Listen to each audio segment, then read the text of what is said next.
ओम कृष्णाय वासुदेवाय हरे परमात्मने प्रणतक्लेशनाशाय गोविंदाय नमो नमः।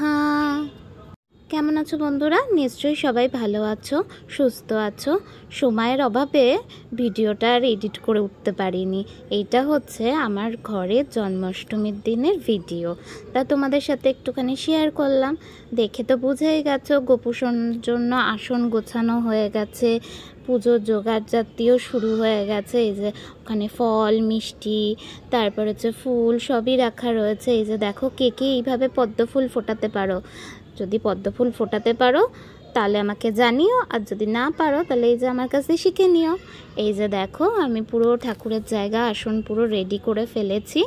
এবার গোপুসোনার অভিষেক হবে। এই যে আমি অভিষেকে করার জন্য কলসির মধ্যে ঘি, মধু, চিনি, দুধ, গঙ্গা জল, গোলাপ জল, তারপরে হচ্ছে কেশর সব মিশিয়ে রেডি করে রেখেছি। এই যে গোপুসোনার তো 12টার পরে আমি রাত্রিরেই জন্মাষ্টমী করি আর সকালে সবাইকে প্রসাদ দিয়ে যাই। আমি শুনেছি বৃন্দাবনে নাকি শশা থেকে এইভাবে গোপুসোনাকে জন্মগ্রহণ করানো হয় রাত্রি 12টার পরে, তারপরে অভিষেক হয়।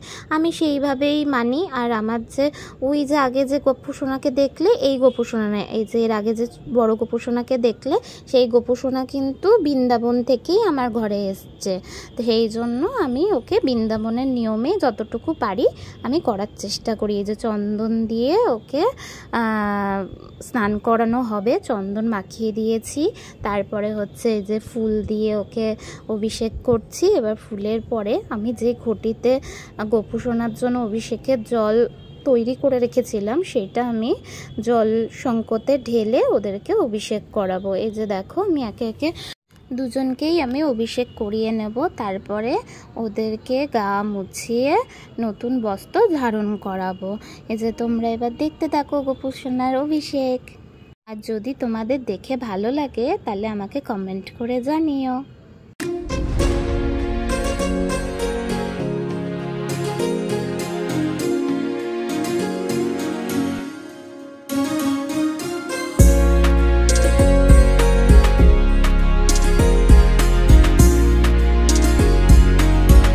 গোপুসোনাদের অভিষেক করানো সম্পন্ন হয়ে গেছে। তারপরে আমি ওদের নতুন বস্ত্রে হচ্ছে আতর লাগাচ্ছি।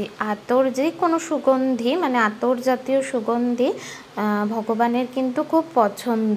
তাই তোমরা যদি না জেনে থাকো, প্রতিদিন গোপালকে স্নান করানোর পর একটু করে তাদের জামা কাপড় আর গায়ে আতর দেবে, তাতে খুব প্রসন্ন হয় ভগবান। তাই এই যে আমি দেখো নতুন বস্ত্রও লাগিয়ে নিয়েছি, নিয়ে এই যে গোপালকে আমি বস্ত্র ধারণ করাচ্ছি। এই যে বস্ত্র ধারণ হয়ে গেছে ওর, দেখো মোটামুটি সিঙ্গার ওর কমপ্লিট। এবার চন্দন পরবে, মালা ঠালা পরবে, পরে সিংহাসনে যাবে। এই যে রেডি করে আমি তোমাদের সাথে ওটাই শেয়ার করছি। দেখো ভিডিওটা কেমন লাগে আর ওদেরকে কেমন লাগে জানিও কিন্তু।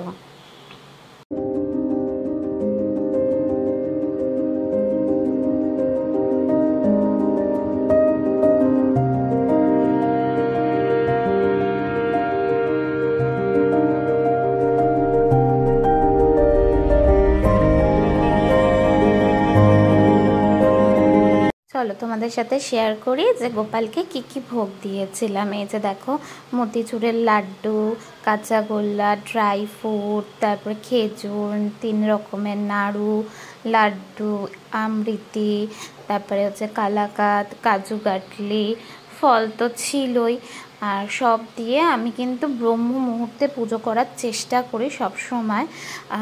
শুনেছি যে জন্মাষ্টমী সবসময় রাতে করা উচিত। এবার যে আর যেরকম সময় হয়ে ওঠে, সবার পক্ষে তো পসিবল না যে ব্রহ্ম মুহূর্তে পুজো করা। আমার পক্ষে পসিবল হয় বলে আমি রাতেই করার চেষ্টা করি। ঠাকুরকে আমার ভোগ নিবেদন হয়ে গেছে, এবার শুধু বাকি আছে হচ্ছে আরতি করব। আরতি কী দিয়ে করি সেটা তোমরা দেখো। এক হচ্ছে প্রথমে হচ্ছে ঘিয়ের প্রদীপ জ্বালা আরতি করি, তারপরে হচ্ছে কর্পূর জ্বালা আরতি করি আমি, তারপরে হচ্ছে আমি ধূপ ইউজ করি না, যেগুলো বাজারে নর্মালি ধূপ পাওয়া যায় ওই ধূপ আমি জ্বালাই না। শুনেছি ওই ধূপ জ্বালাতে নেই, এবার সবাই তো জানে না। এবার আমি যবে থেকে জেনেছি তবে থেকে আর আমি ওই ধূপ ইউজ করি না।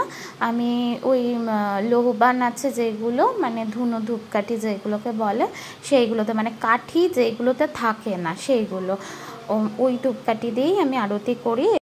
আরতি হয়ে গেলে আমি কিছুক্ষণের জন্য দরজা বন্ধ করে দেব, ভগবান প্রসাদ গ্রহণ করবে।